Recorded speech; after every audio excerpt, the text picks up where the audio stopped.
Setelah buron 1 tahun, pelaku kasus pemerkosaan di Bintaro, Tangerang Selatan berhasil ditangkap.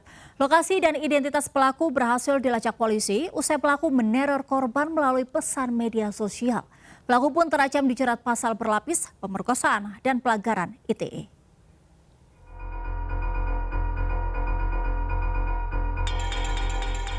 Kasus kekerasan seksual di Bintaro, Tangerang Selatan yang pemeriksaannya mencapai 1 tahun akhirnya mendapat titik terang dengan tertangkapnya pelaku RI di rumahnya di kawasan Perigi, Pondok Aren.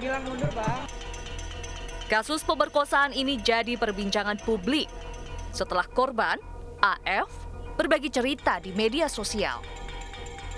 Di hadapan polisi, RI berkilah awalnya hanya berniat mencuri pendingin udara di rumah korban.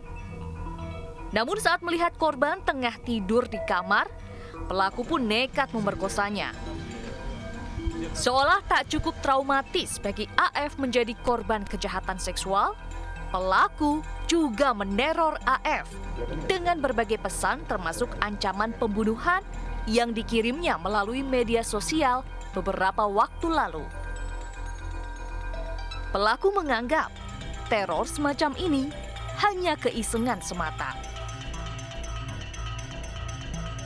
Tiduran dengan posisi kayak gitu, jadi saya berubah pikiran. Awalnya saya cuma sekedar iseng, udah itu doang. Dari pesan media sosial itulah, tim siber kepolisian berhasil melacak keberadaan dan identitas pelaku.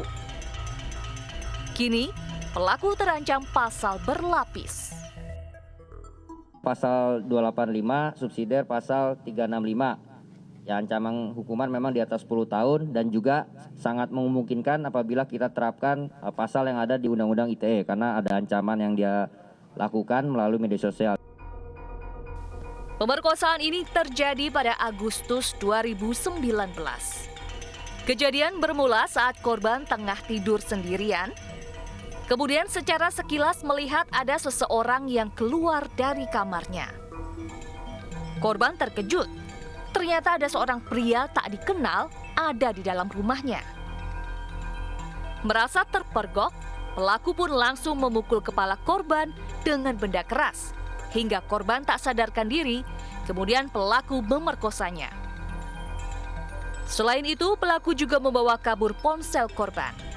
Namun karena banyaknya notifikasi dan panggilan masuk, pelaku pun membuang ponsel tersebut ke sungai. Hal ini pula yang sempat menjadi kendala polisi dalam mengungkap kasus ini. Tim Liputan iNews melaporkan.